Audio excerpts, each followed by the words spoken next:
Good evening, everyone, and welcome to the September 28th edition of ETV News. I'm Cameron Darcy. And I'm Delia Champagne. Thank you for joining us. It is great to be back. It sure is. Now for tonight's news. Well, Eastern, it's officially fall, and with the season finally underway, reporter Nick Walsh took the campus to see just what everyone is looking forward to the most about fall. Last week of September, the fall season is fully underway. We went around the Student Center to ask students what they're looking forward to most about the fall season. Let's take a look. One thing I really love about the fall is just the breeze in the early morning. It hits different. I'd have to say I'm looking forward to the Giants making the playoffs, Daniel Jones. It's going to be awesome. Well, fall is my favorite season, so I'm really excited to see the trees turn color. Honestly, what I'm looking most forward to in the fall is my classes and succeeding in them, because I made a goal this year to make sure I do fantastic with my grades, and also just meeting more people and getting out there with all the events the school will be hosting. The cold weather and just being outside. Yeah, I'm looking forward to my birthday. I love fall. A lot of the football games, soccer, all of that, and then upcoming, there's a lot of basketball stuff, and then intramural games going on. So I'm looking forward to that. Every fall, I look forward most to pumpkin carving. It's my favorite. The leaves changing, Halloween, pumpkin pie. I think seeing the weather change and just traveling. And also my birthday. Her birthday. Definitely corn mazes. I'm a sucker for a good corn maze. Halloween is always a top tier. I usually try to make my own costume, but we're falling a little behind on that this year. And always pumpkin spice. I am that basic, but I don't drink coffee. I'm looking more forward to the holidays involving Thanksgiving and Halloween and just the changes of the vibe because of the colors of the leaves changing. Yeah, that's from Berkeley. I'm looking forward to Thanksgiving because we eat great food at a Puerto Rican household. Soccer! Yes. It looks like the ECSU Warriors have a lot to look forward to this season. And we here at ETV News hope you all have a wonderful fall. With ETV News, I've been Nicholas Walsh, with Kevin Gabriel behind the camera reporting. Cam and Delia, back to you. Thanks, Nick. My favorite part of fall has definitely also got to be the leaves changing colors. I'm not too big a fan of raking them out of the yard, though.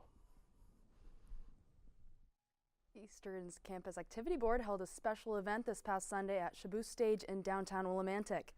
Country artist Hunter Hayes performed a 2-hour set for Eastern students despite the cold and rainy weather that had been present all weekend. The event brought in a large crowd of both students and Willimantic residents, with a little over 100 people in attendance. The event was well received by those who attended, and the show, along with the weather, created a more memorable experience and made for a great way to spend the last hours of the weekend. 2 academic scholars from Eastern have published their own respective books. Dr. Emily Todd, Dean of Students of Northampton, Connecticut, and music history professor Teresa Below of Old Lyme, Connecticut.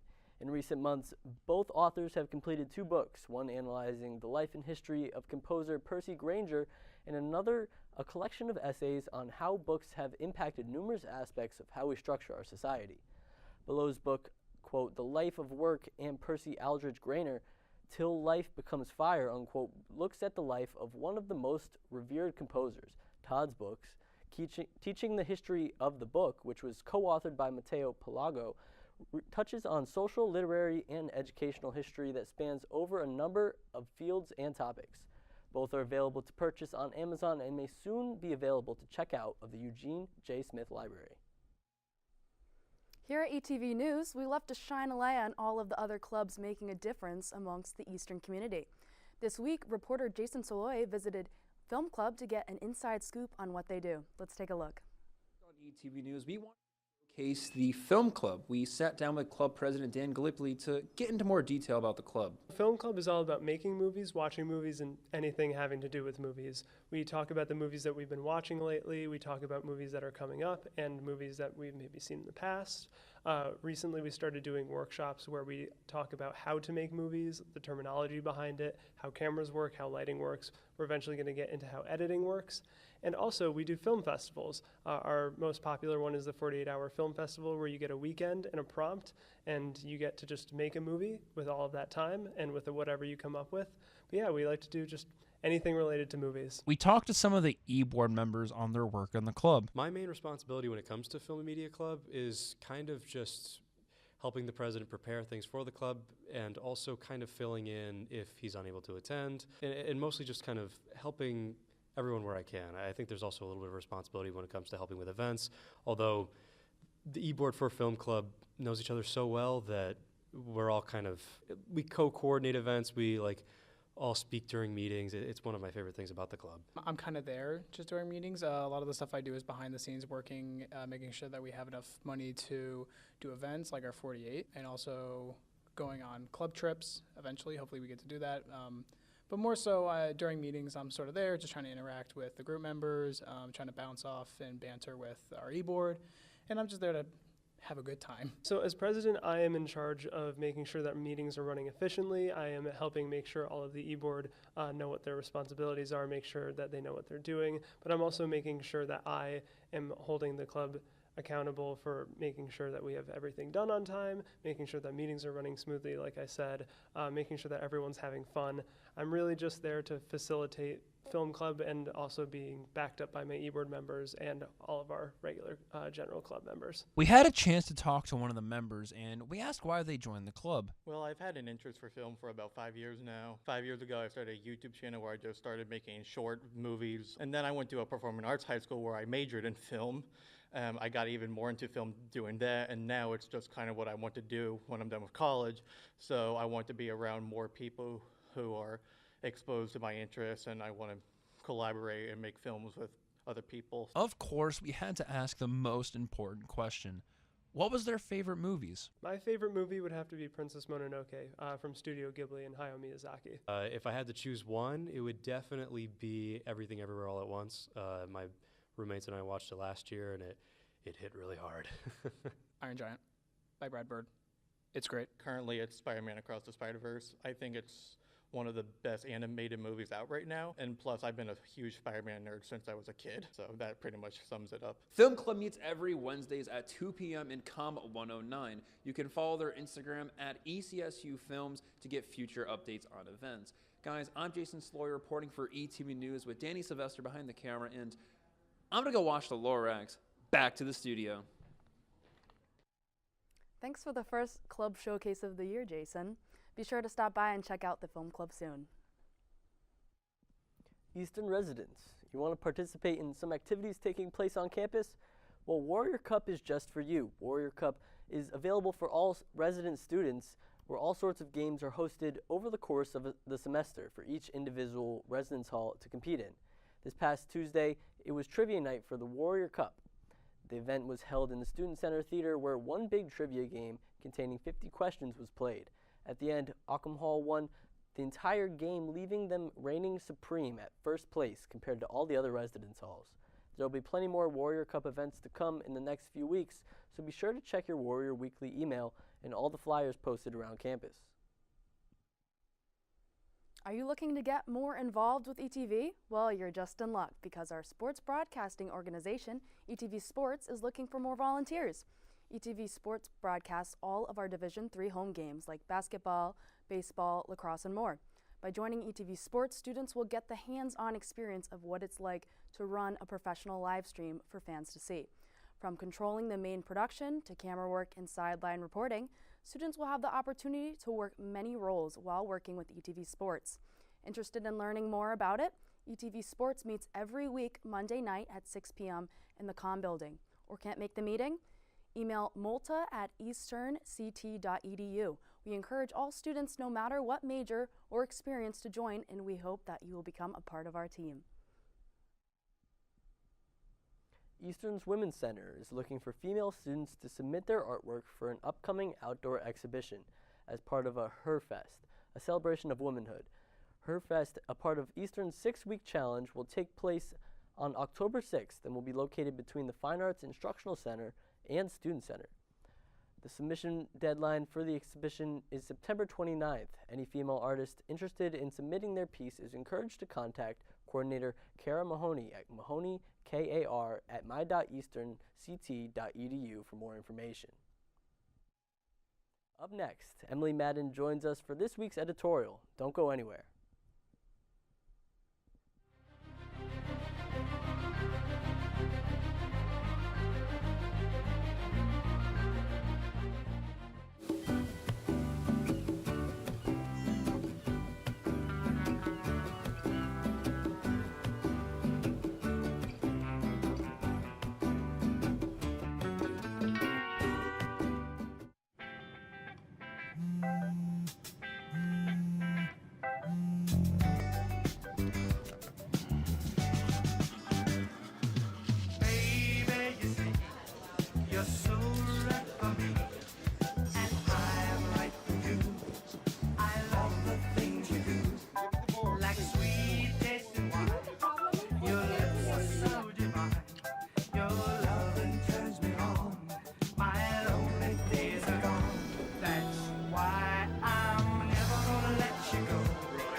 Thank you. Thank you.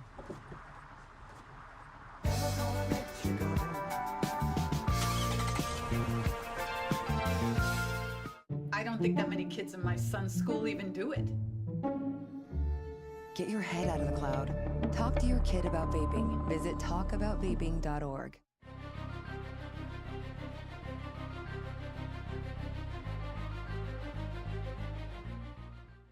Welcome back.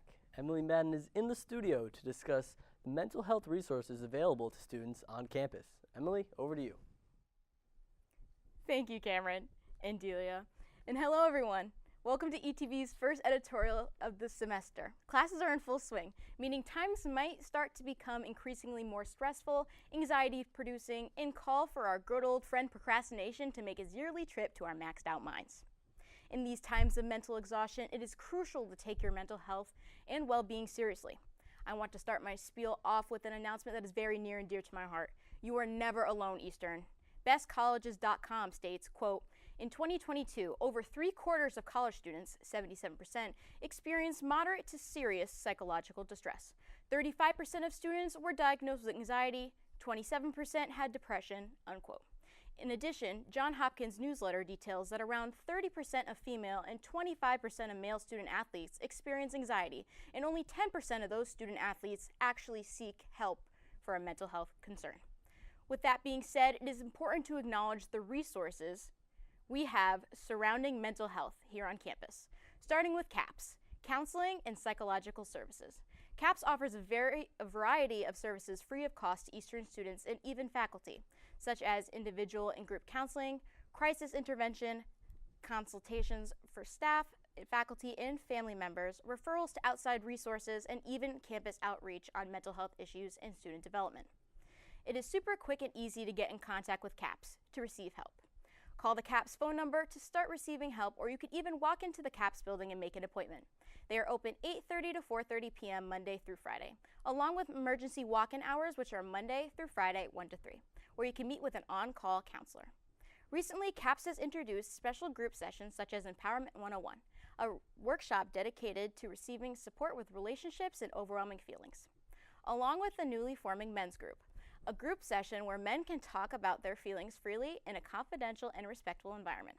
For more information on the men's group, contact Bryce Casper, and for Empowerment 101, contact Christy Craig and Bria Rivera for additional information. It is very important to acknowledge that you are never alone, even in times when it might feel like you are. So don't hesitate to take a step towards getting help or helping someone you know get help. You are important, you are loved, and you are needed. And most importantly, I am so glad you're here. You've got this, and I believe in you. From ETV News, this has been Emily Madden reporting, sending it back to our amazing anchors, Delia and Cameron. Thank you, Emily. Next, an update on writer's strike, details on Travis Kelce and Taylor Swift's new romance, and everything you need to know for National Coffee Day. Stay tuned for this and more after the break.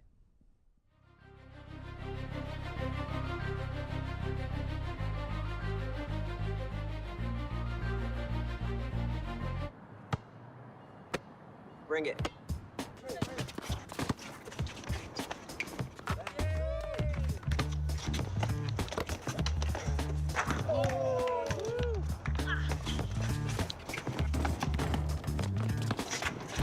Oh, he's on fire.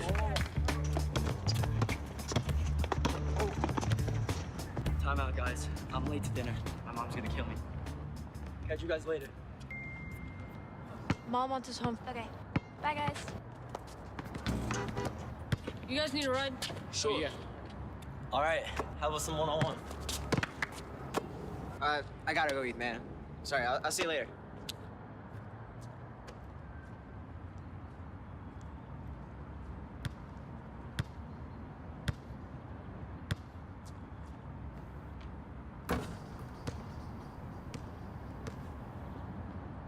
Hey, Bobo, do trees tell each other stories?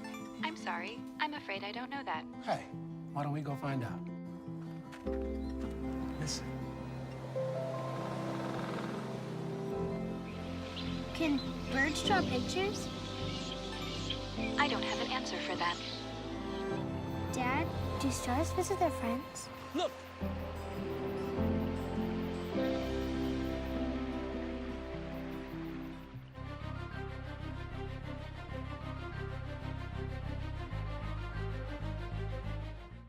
Welcome back.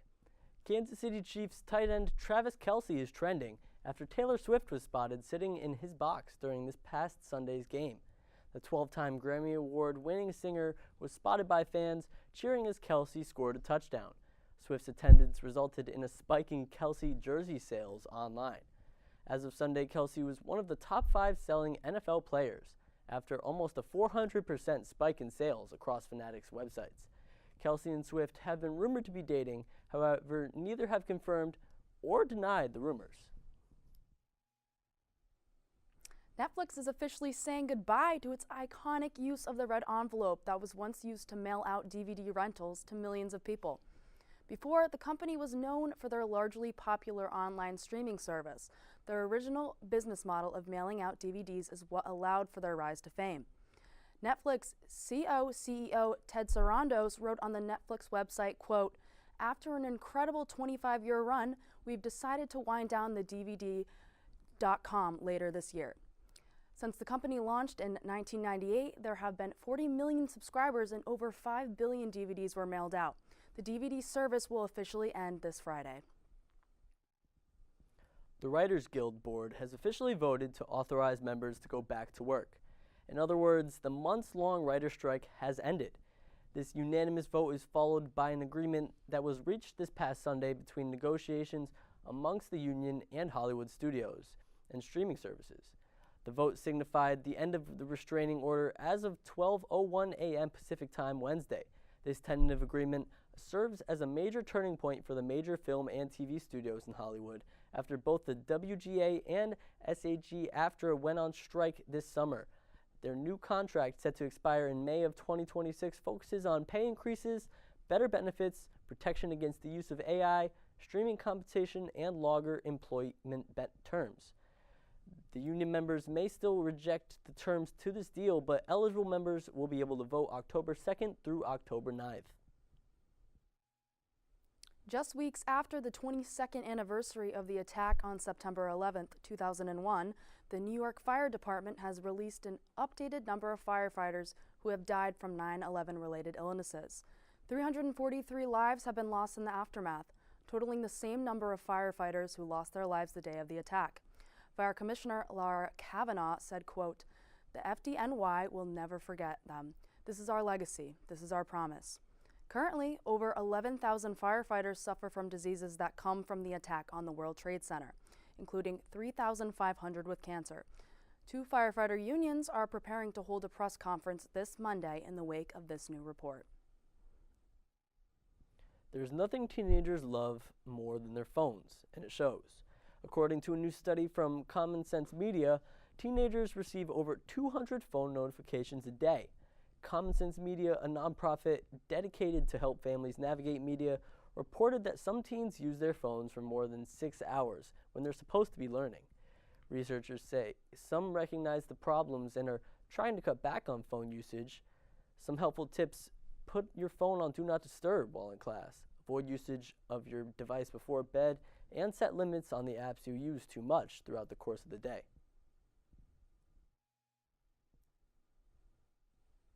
Coffee drinkers, listen up. This Friday is National Coffee Day, and there are multiple coffee chains that will be celebrating the holiday with incredible deals. Here's how you can score some. Some select Starbucks locations will be offering free coffee tastings tomorrow. Dunkin' is providing their rewards members with a free medium iced or hot coffee with any purchase. Krispy Kreme will even be offering all guests free brewed coffee, no questions asked. However, you can take your coffee. Be sure to get on out and celebrate National Coffee Day tomorrow. Coming up, Jared Tofield joins us to give an update on Eastern Athletics. Don't go anywhere.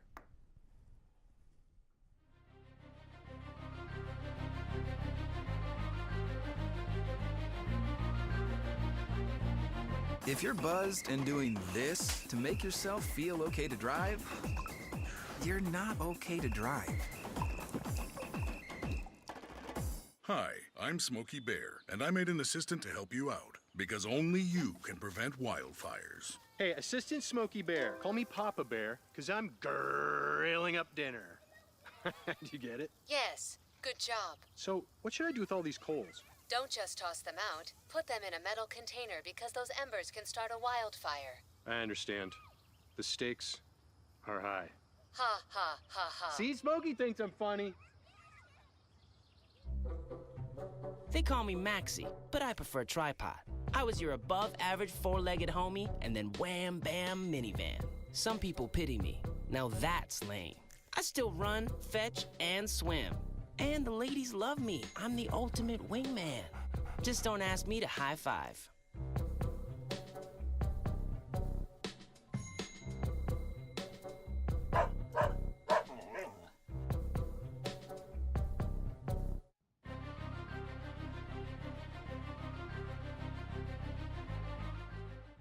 Thanks for sticking with us. Let's check in with Jared to see what's going on around Eastern Athletics this week.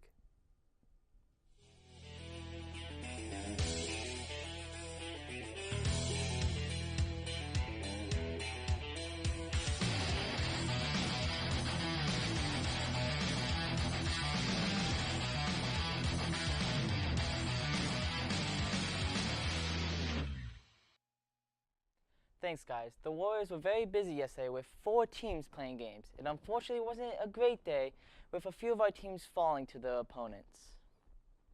Men's soccer on the road versus Rhode Island College lost 1-0 in just the game's final minutes. RIC's Cody Granville scored a goal assisted by Jonathan Oliveira and Donovan Battle in the 87th minute. The Warriors did manage to outshoot the Anchormen, but none of them managed to hit the back of the net.